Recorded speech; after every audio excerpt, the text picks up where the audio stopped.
प्रेक्षकांनो, घरोघरी मातीच्या चुली या मालिकेचा 27 डिसेंबरचा धमाकेदार भाग बघत आहात तुम्ही. आजचा भाग खूप हृदयस्पर्शी आहे आणि खूप सुंदर सुद्धा. काल तुम्ही पाहिलं की सारंग जोरात ओरडतो या जानकीवर ऋषिकेशने मारलंय, त्यामुळे सारंगला तर निमित्तच झालंय. आता सारंग खूप चिडतो आणि म्हणतो, बघितलं ना आई, कसं आहे हा ऋषिकेश दादा, याने पुन्हा मला मारलंय. आई, तू येताना सौमित्र दादा सोबत आली होती, चल आता माझ्या सोबत जाताना निघ म्हणतोय ना मी, चल निघ. आता हे सगळेजण निघून जाणार.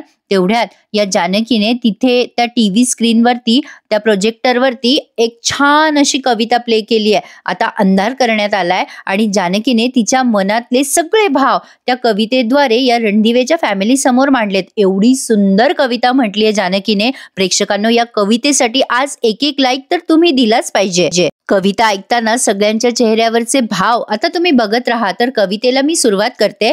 जानकीने म्हटलेलं असतं त्यामध्ये, थांबा थांबा जाऊ नका, जरा ऐका, दूरवरनं कुणीतरी मारतय हाक, हरवलेली प्रेमाची साथ, उतरलाय नात्यांवरचा मंतर, आणि कधी जोडले जाईल का हे रणदिवेंचं घर. आटपाट नगरात होते राजा आणि राणी, त्यांच्या सोबतीला होती 4 सुंदर गाणी. आटपाट नगरात होते राजा आणि राणी, त्यांच्या सोबतीला होती 4 सुंदर गाणी. नात्यांना आला होता तेव्हा बहर, सुखांना लागो ना कोणाची नजर. नात्यांना तेव्हा लागला होता बहर, सुखांना कोणाला लागली नव्हती नजर. माया प्रेम जिव्हाळा जात होते उतू, राजा राणीच्या संसाराचा हा सुंदर ऋतू. पायांवरती माथा होता, डोक्यांवरती हात, एकमेकांसाठी किती प्रेम होतं काळजात. आनंद अश्रू होते तेव्हा डोळ्यांमधले पाणी. आटपाट नगरात होते एक राजा आणि राणी. ही कविता ऐकल्यानंतर सांगा बरं प्रेक्षकांनो, तुमचे पण डोळे पाणावले ना? तसेच या रणदिवे फॅमिलीची सुद्धा डोळे पाणावलेत. आता पुढची कविता ऐका. दारावर होती सुखाची गुढी, साध्या शिर्याला सुद्धा होती प्रसादाची गोडी. हसण्याला होता हळदीचा रंग, साऱ्या क्षणांना आनंदाचा सुगंध. भरवला जायचा घासातला घास, हरवला नव्हता तेव्हा प्रेमाचा सुवास. जीवाला जीव देणारे होते भाऊबंद, दुसऱ्याच्या यशाने व्हायचा केवळ निख्खळ आनंद. जीवाला जीव देणारे होते भाऊबंद, दुसऱ्याच्या यशाने व्हायचा निख्खळ आनंद. आठवांचे ओले क्षण, उतू उतू जायचे क्षण, घर पुन्हा मागतय सोबतीचे हे कण कण. सारे गेले दूर दूर, गाऊया ना आता पुन्हा ते जुने सूर. आनंदाने येऊ देत पुन्हा भरून हा ऊर, गोड व्हावा शेवट ही ओळखीची कहाणी. आटपाट होते राजा आणि राणी, आटपाट नगरात होते राजा आणि राणी. आता ही कविता बघून आणि ते सगळे फोटो आणि व्हिडिओज बघून मात्र प्रत्येक जण रडायला लागलंय. सारंग, शरयू, सौमित्र, अवंतिका, सगळे जण प्रेक्षकांनो, आणि अक्षरशः ऋषिकेश आणि जानकी आता एकमेकांच्या डोळ्यात बघून रडायला लागतात. आणि ओवी सुद्धा रडते, गुलाब सुद्धा आणि सगुणा सुद्धा. सगळेजण आता एकदम असे निस्तब्ध झालेले आहेत. आणि प्रेक्षकांनो, इकडे बघा, हे सगळे ही कविता ऐकतायत, एकमेकांचे हरवलेले क्षण शोधतायत. म्हणजे ही फॅमिली एकत्र होणारच असते. पण इकडे या ऐश्वर्याने मोठा कट रचलाय. काही गुंड पाठवले तोंडाला असे रुमाल बांधून, आणि ते सगळे त्या ऑफिसमध्ये येऊन त्या सारंगच्या ऑफिसची तोडफोड करतात आणि मुद्दाम म्हणतात, ऋषिकेश दादाने आम्हाला पाठवलंय, ऋषिकेश दादा जिंदाबाद, आमच्या ऋषिकेश दादाला जो नडला त्याचा गेम संपला, असं म्हणून त्यांनी त्या ऑफिसची तोडफोड केली आहे आणि स्वतः शूटिंग पण काढली आहे. ही सगळी शूटिंग ऐश्वर्यापर्यंत पोहोचवायची आहे त्यांना. हा सगळा ऐश्वर्याचा प्लॅन आहे, हे वेगळं सांगायलाच नको. आता ऋषिकेश खूप भावुक झालेला असतो. तो जानकीकडे बघतो आणि त्याला त्याचे अश्रू अनावर होतात. प्रेक्षकांनो, आजचा सीन थोडासाही स्किप करू नका. आज जानकी बघा किती छान समजवते सगळ्यांना. जानकी म्हणते, आपल्या शरीराला जर एखादी जखम झाली तर आपण ती चिघळत ठेवतो का? नाही ना, ती बरी व्हावी म्हणून आपण त्या जखमेवर उपचार करतो ना. सांगा ना ऋषिकेश, काय करतो आपण? काय हो भाऊजी, सांगा. ती जखम बरी व्हावी म्हणून आपण सगळेच प्रयत्न करत असतो. जानकी जेव्हा बोलते ना तेव्हा प्रत्येक जण जानकीकडे बघतोय. प्रेक्षकांनो, सगळेजण खूप भावुक झालेत. जानकी म्हणते, मग आपल्या घराला झालेली जखम बरी होण्यासाठी आपण काही प्रयत्न केले का? नाही ना. आता सगळेजण ओशाळलेत. जानकी म्हणते, कोणी काय आणि किती प्रयत्न केले? नाही, आपल्यापैकी कोणीच काहीच प्रयत्न केले नाही. पण ती जखम निदान जास्त चिघळू नये म्हणून आपण माफ करण्याची मलमपट्टी तर नक्कीच करू शकतो, हो ना भाऊजी? सगळेजण एकमेकांकडे बघायला लागतात. जानकी म्हणते, हे आहे आपलं रणदिवे कुटुंब. सारंग त्याचे डोळे पुसतोय. आता प्रेक्षकांनो, सौमित्र खूप खुश झालाय. मी तुम्हाला प्रत्येकाचे एक्सप्रेशन एक्सप्लेन करते. जानकी पुढे म्हणते, बघा हे आहे आपलं रणदिवे कुटुंब. अख्ख्या पंचक्रोशीत ज्या कुटुंबाचं नाव घेतलं जातं ना, ते हे आहे आपलं रणदिवे कुटुंब. सगळेजण रणदिवे फॅमिलीच्या फोटोकडे बघायला लागतात. जानकी म्हणते, माझ्या कुटुंबाला आज दृष्ट लागली आहे कोणाची तरी. का, कशामुळे माहित नाही. का वागतोय आपण सगळे असे एकमेकांच्या सोबत? ऋषिकेश, सांगा ना मला, तुम्ही का वागतोय आपण सगळे एकमेकांच्या सोबत असे वाईट? आता मात्र सगळेजण निस्तब्ध झालेत आणि निशब्द सुद्धा. आता जानकी पुढे म्हणते, हे बघा, आता या 5-10 मिनिटांमध्ये तुम्ही हा व्हिडिओ बघितला, सगळेजण तुम्ही किती खुश झालात, हो ना? बोला मला, सगळेजण तुम्ही खुश झालात ना? सगळ्या आठवणींना जुना उजाळा मिळालाय. ह्या आठवणी आहेत आपल्या. हे आहोत आपण, रणदिवे फॅमिली. असे विभागलेले नाही आहोत आपण. आई, बघा एकदा डोळे उघडून. अहो, मी काय म्हणते, आपण सगळेजण झालं गेलेलं विसरून जाऊयात ना, आणि एकमेकांना माफ करून टाकूयात, हो ना? अहो, आपण आपल्या माणसाच्या चुका पोटात घालतो ना. आपण आपल्याच माणसांना संधी देतो ना. आपण कशाला कोणी केलेला अपमान लक्षात ठेवायचा? आपण कोणी केलेले घाव, कोणी केलेला अपमान, कोणी केलेला आरोप कशासाठी लक्षात ठेवायचंय? आणि ते पण आपल्याच माणसाच्या बाबतीत. नाही, असं नाही करायचं. कोणालाच लक्षात येत नाहीयेत का आपल्या आठवणीतले क्षण? आता जानकी ऋषिकेश समोर जाते आणि या सगळ्यांसमोर जाते आणि म्हणते, आपण इतकी वर्ष एकमेकांसोबत जे क्षण जगलोय, अनुभवले, ते सगळे एका क्षणात विसरून जायचेत का आपण? नाही, हे नाही करायचंय आपल्याला. कशासाठी ऋषिकेश? असं नाही वागायचंय आपल्याला. आपण सगळे एक आहोत. जानकी आता प्रत्येकाला त्यांच्या गोड आठवणी आठवून देते आणि आता रिअलाइज करून देते की ते काय मिस करतात. जानकी आता सारंगला म्हणते, सारंग भाऊजी, तुमच्या अंगावर बैल धावून आला होता तेव्हा कोण आलं होतं मदतीला? आठवा हो सारंग भाऊजी. शर्वरी वंश जेव्हा लग्न करून मी घरात आले तेव्हा ऋषिकेशने मला तुमची ओळख माझी छोटी भावली म्हणून करून दिली होती, आणि ही भावली आजपासून तुझी सुद्धा, असं म्हणाले होते ऋषिकेश. आठवतं का तुम्हाला? ऋषिकेश म्हणाले होते की माझा सगळ्यात जास्ती जीव माझ्या बहिणीमध्ये आहे, आणि तुमच्यावर जीव ओवाळून टाकणाऱ्या तुमच्या भावाला भाऊबीजेला तुम्ही ओवाळायला सुद्धा आला नाहीत, हो? का असं केलं शरयू वंश तुम्ही? आता शरयूचे डोळे पण पाणावलेत आणि लाजेने ती मान खाली घालते. आता जानकी या सुमित्राबाईंजवळ जात म्हणते, आई, असं का वागताय तुम्ही? आम्ही लहान आहोत तुमच्यापेक्षाही, आणि आम्ही तुमची मुलं आहोत ना. पण तुम्ही असं तुमच्यापासून आम्हाला दूर नका हो करू. असं वागू नका आमच्याशी. तुम्हाला काय वाटतं, मला काही कळत नाही का? ऋषिकेश जेव्हा आखाड्यामध्ये कुस्ती खेळत होते तेव्हा शाल डोक्यावर घेऊन अभिमानाने टाळ्या वाजवत होतात तुम्ही ऋषिकेशसाठी. मी पाहिलं नाही असं वाटतं का तुम्हाला? आता तो प्रसंग आपल्याला पुन्हा एकदा फ्लॅश केला त्यांनी प्रेक्षकांनो. जानकी म्हणते, हो, मी पाहिलंय. तुमच्या डोळ्यामध्ये ह्यांच्याविषयीचं प्रेम मी पाहिलंय आई. आता जानकीने सुमित्राबाईंना तो क्षण आठवून दिलाय प्रेक्षकांनो, त्यामुळे सुमित्राबाईंचे डोळे खूप पाणावलेत. जानकी आता ऋषिकेशच्या जवळ जात त्याला म्हणते, ऋषिकेश, तुमच्या आई त्या दिवशी आल्या होत्या, त्या तुमच्यासाठी आल्या होत्या, तुमची ढाल बनून, तुम्हाला प्रेरणा देण्यासाठी. ऋषिकेश, ही इतकी माया आहे. अहो ऋषिकेश, सगळ्यांच्या डोळ्यांमध्ये एकमेकांविषयी किती माया आहे. अहो आई, हॉस्पिटलमध्ये तुमच्याकडे पाठ उभे करून सुद्धा ऋषिकेशने तुमच्या पायावर पडलेला ऑक्सिजन झेलताना मी पाहिलंय ऋषिकेशला. हो ना आई, आठवतं ना तुम्हाला? आता जानकीने या सुमित्राबाईंना सुद्धा त्या गोष्टीची आठवण करून दिली आहे. जानकी म्हणते, त्यांच्या डोळ्यात त्यांच्या आईविषयी जे प्रेम होतं ना, ते पाहिलंय मी. काय हो, हे सगळं मला दिसतंय, मग तुम्हा सगळ्यांना का दिसत नाहीये एकमेकांच्या डोळ्यातलं प्रेम? किती दुर्लक्ष करताय तुम्ही सगळे एकमेकांकडे जाणून बुजून. असं करू नका. खरं तर तुम्ही सगळे किती नशीबवान आहात. तुमचं कुटुंब आहे, तुमच्याकडे एकत्र कुटुंब आहे. भरल्या घराची किंमत काय असते ना, हे माझ्यासारख्या अनाथ मुलीला विचारा, जिला लहानपणीपासूनच बिना आई बापाची वाढली आहे, बिना भावंडाची वाढली आहे.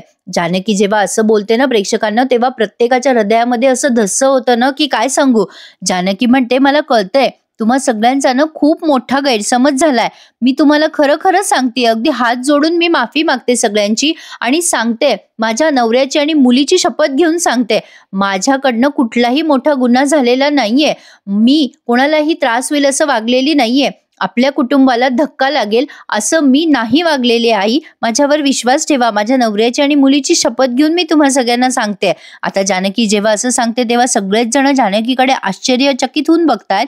जानकी सगळ्यांची माफी मागत असते. हात जोडून अगदी कळकळून सगळ्यांना सांगते की तुम्ही एकत्र या. पण या कोणाचीही अक्कल काही ठिकाणावर येत नाही प्रेक्षकांनो. आता जानकी पुढे म्हणते की तुम्हाला जर असं वाटत असेल की मी गुन्हेगार आहे तर मला शिक्षा द्या. मी आनंदाने भोगायला तयार आहे, पण नाही, हा दुरावा नकोय. मला आता हा दुरावा सहन होत नाहीये. बस असं नका करू. तुम्ही असे सगळेजण वेगळे नका हो. मला शिक्षा द्या. मला मला पण मला हा दुरावा नकोय. मला माझं कुटुंब एकत्र बघायचंय. माझ्या कुटुंबातलं ते प्रेम बघायचंय. मला माझं कुटुंब एकत्र यायला हवंय आई. आई, मी तुम्हाला खरंच सांगते, हात जोडून सांगते, माझी एवढीच विनंती आहे. मला जी शिक्षा द्यायची आहे ती द्या. तुम्ही सगळे एकत्र या प्लीज. मी तुम्हाला खरंच विनंती करते. असं तीनदा ही जानकी हात जोडून या सगळ्यांना रिक्वेस्ट करून सांगत असते आणि पुन्हा म्हणत असते, प्लीज प्लीज माझं एवढं ऐका. प्रेक्षकांनो, जानकीने किती जीव तोडून सांगितलंय. आता आणखीन सांगायला काय शिल्लक उरलंय सांगा बरं तुम्ही. पण नाही बाबा, तरी सुद्धा या कोणाचे डोळे उघडले नाहीये. एका गैरसमजुतीमुळे अख्खं कुटुंब उद्ध्वस्त होतंय. प्रेक्षकांनो, या सगळ्यांना कळतंय, जाणवतंय, पण यांचा इगो एवढा मोठा आहे ना की कोणी एकत्र यायसाठी पुढाकार घेत नाहीये. आणि यांना सगळ्यांना एवढी नाती आहेत तरी सुद्धा यांना हे समजावून सांगायला जानकीची मदत लागतीये. जानकीने तिच्याकडनं पूर्ण प्रयत्न केलेत, पण नाही, नियतीला काहीतरी वेगळंच मान्य आहे. आली ना बाबा ही बया, तिथे ऐश्वर्या, सगळेजण आता ऑलमोस्ट एकमेकांशी संवाद साधणारच असतात. तेवढ्यात तिथे ऐश्वर्या येते, तिचा पदर भिरकवत. एवढंच नाही तर तिने आता मोठ्या मोठ्याने टाळ्या वाजवायला सुरुवात केली आहे. आणि आता ती जानकीकडे बघते आणि तिथे वाटेल ते बरळते. सगळेजण ऐश्वर्याकडे बघतात आणि ऐश्वर्या इथे का आली अशी भावना कदाचित ओवीच्या मनात आलीच असावी. आता ऐश्वर्या तिथे गोलगोल फिरते ऋषिकेश आणि जानकी सोबत, म्हणजे असं त्यांच्या भोवती, आणि म्हणते, वा वा जानकी, काय मानलं पाहिजे का तुला. स्वतःवरचे आरोप दूर व्हावे म्हणून काय सेटअप केलाय ग तू. वा वा जानकी वा. तुला काय वाटलं ग, तू सगळ्यांना असं इमोशनल ब्लॅकमेल करशील, सगळ्यांना तू एकत्र आणू शकशील का असं ब्लॅकमेल करून. पण जे खरं आहे ते कोणासमोर येणारच नाही असं कसं वाटलं ग तुला जानकी. आता सगळेजण ऐश्वर्याकडे रागाने बघतायत बरं का, अगदी ओवी सकट. सौमित्र आता ऐश्वर्याकडे खूप रागाने बघत असतो. ऐश्वर्या आता या सगळ्यांच्या चेहऱ्याकडे बघते आणि म्हणते, अरे अरे अरे अरे, काय चेहरे झाले सगळ्यांचे. काय केलं ग जानकी तू, किती रडवलंस ग या सगळ्यांना. काय ग जानकी, तुला काय वाटलं, तू सगळ्या जणांना एकत्र आणायचा प्रयत्न करतेस आणि हे सगळे जण एकत्र येतील. नाही नाही नाही, पण या सगळ्या मागे तुझा जो बोल बच्चन चेहरा आहे ना, तो कोणालाच माहिती नाहीये. अगं, तू आणि तुझा हा बोल बच्चन नवरा, तुम्ही दोघेही जण नाटक करतायत. आम्हाला काही कळत नाही का, हे सगळं तू मुद्दाम घडवून आणतेस ते. आता या सुमित्राबाई म्हणतात, ऐश्वर्या अगं काय बोलतेस तू, तुझ्या तोंडाला काही लगाम ठेव. ऐश्वर्या म्हणते, आई मी जे काही बोलते ना ते खरं बोलते आणि मी तुम्हाला हे सगळं सिद्ध करून दाखवू शकते. नाही, या तुमच्या लाडक्या जानकीने इकडचे तिकडचे इमोशनल व्हिडिओ तुम्हाला दाखवले असतील, पण मी तुम्हा सगळ्यांना आता ओरिजिनल व्हिडिओ दाखवणार आहे. या दोघांचा खरा चेहरा समोर आणणार आहे.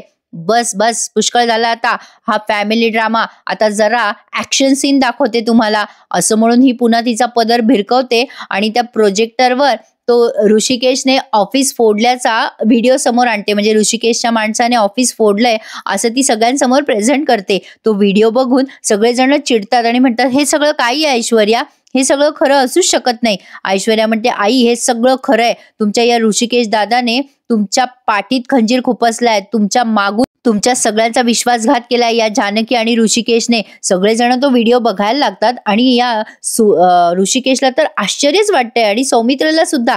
खरं तर प्रेक्षकांनो, म्हणजे हे सगळे माणसं सयाजीरावांचे असू शकतात अशी शंका कोणालाही का आली नाही त्यावेळेला, या गोष्टीचं मला जास्ती नवल वाटतंय. म्हणजे बघा, सगळेजण व्हिडिओ बघतात आणि त्या लोकांच्या तोंडावरती रुमाल बांधलेले आहेत हे सुद्धा बघतात. त्यामुळे ऋषिकेशवरती पुन्हा एकदा या सगळ्यांनी अविश्वास दाखवलाय असं म्हणायला हरकत नाहीये. सगळ्यांचे चेहरे बघा कसे आश्चर्यचकित झालेत. पण कालपासून सांगेल म्हणते मी तुम्हाला, या शरयूचा ड्रेस खूप छान आहे जो मला खूप आवडलाय. असो, तर आता जानकी म्हणते, ऋषिकेश हे सगळं काय आहे. अहो हे सगळं खरं असूच शकत नाही. जानकी आणि ऋषिकेशच्या तर पायाखालची जमीन सरकली आहे. जानकी या सगळ्या गोष्टींचा विचार करू लागते. ऐश्वर्या तो व्हिडिओ सगळ्यांनी पाहिल्यावर म्हणते, जानकी हे सगळं होतं ना तुझ्या डोक्यामध्ये, तू हे सगळं मुद्दाम केलंय ना? सारंग तर पूर्णपणे डोक्यावर पडलाय प्रेक्षकांनो. अरे अरे अरे, तो तर कायच्या काही बरळतोय आता. ऐश्वर्या म्हणते, बघा बघा सारंग, अहो याला म्हणतात की तू मारल्यासारखं कर, मी रडल्यासारखं करते.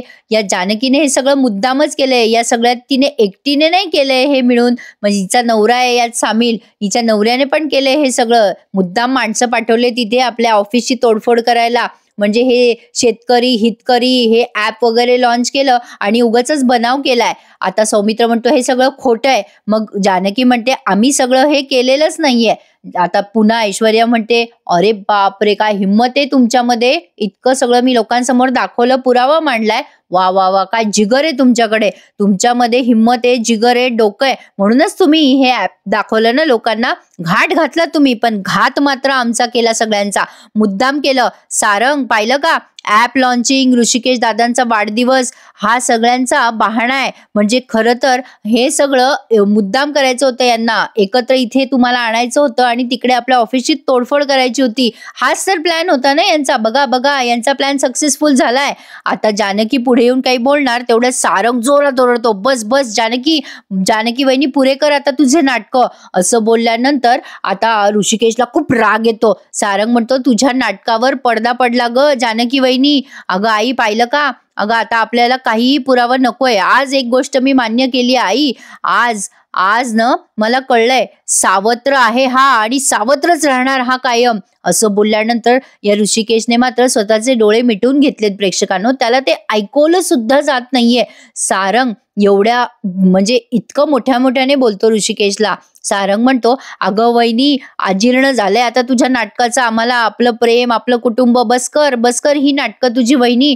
आता ऑफिस फोडलंस ना माझं तू, ठीक आहे, मी शांत नाही राहणार. आता मी बघ काय करतो ते. सारंगचं डोकं खराब झालंय. सारंगने आता त्या प्रोजेक्टरवर मेणबत्ती फेकून दिली आणि ते जे रणदिवे फॅमिलीचा फोटो होता ना, तो जळायला लागलाय. आता ते बघून सगळेजण तोंडावर हात ठेवतात. बापरे, हे काय केलं सारंगने.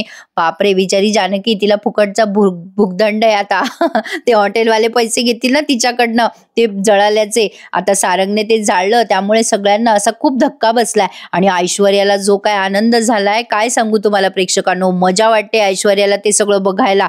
ऋषिकेशला फार वाईट वाटलंय. जानकीने केलेलं एवढं सगळं मेहनत वाया गेली आहे. जानकी ते आग विझवायचा प्रयत्न करत असते, पण कोणी समोर येईना. पण आता प्रेक्षकांनो, सगळेजण आग वाढत असताना तिथून निघून जातात. सौमित्र सुद्धा, म्हणजे तोही तिथे दिसला नाहीये हा नंतर, म्हणून म्हणते. आता जानकी खूप खुश होते. सुमित्राबाईंना कुठेतरी खूप कसं तरी होतंय आणि त्यांना वाईट वाटतंय, त्या रडायला लागतात. आता सगळेजण निघून गेलेत आणि प्रेक्षकांनो, हा भाग संपलाय आज. पण पुढच्या भागामध्ये आता पुन्हा एकदा जानकी पेटून उठली आहे. ऐश्वर्याने हे जे काही कृत्य केलंय त्याचा करारा जवाब तिला जानकी देणार हे खरंय. आता ऐश्वर्याला ती म्हणत असते, बरं झालं ऐश्वर्या, तू हे केलंस, आज मला हरवलं. या शर्यतीमध्ये कासववध जिंकणार तू बघशील ऐश्वर्या. आणि आता घरी गेल्यानंतर ऋषिकेश चिडतो जानकीवर आणि म्हणतो, जानकी तू का प्रयत्न करतेस या सगळ्याचे, हे कधी शक्य होणार नाहीये. आता जानकी म्हणते, होईल, सगळं शक्य होईल. तुम्हाला जे चित्र मी पडद्यावर दाखवले ते चित्र मी तुम्हाला अस्तित्वात आणून दाखवेल ऋषिकेश. काय वाटतं तुम्हाला प्रेक्षकांनो, जानकी तिच्या कुटुंबाला एकत्र आणेल का? मला कमेंट करून नक्की कळवा. आणि कसा वाटला जानकी तिच्या कुटुंबाला नक्की एकत्र आणेल या गोष्टीचा विश्वास आहे आपल्या सगळ्यांवर. पण कसं, कधी, केव्हा, कुठे, हे सगळे प्रश्न अनुत्तरित आहेत. त्यासाठी बघत राहा घरोघरी मातीच्या चुली. आजचा भाग कसा वाटला मला कमेंट करून नक्की कळवा हा प्रेक्षकांनो. आणि भाग आवडलाच असेल तर आवर्जून चॅनलला सबस्क्राईब करायला विसरू नका. घरोघरी मातीच्या चुली या मालिकेच्या डेली रिव्ह्यूज साठी भेटूयात उद्या सकाळी पुन्हा एकदा. तोपर्यंत धन्यवाद.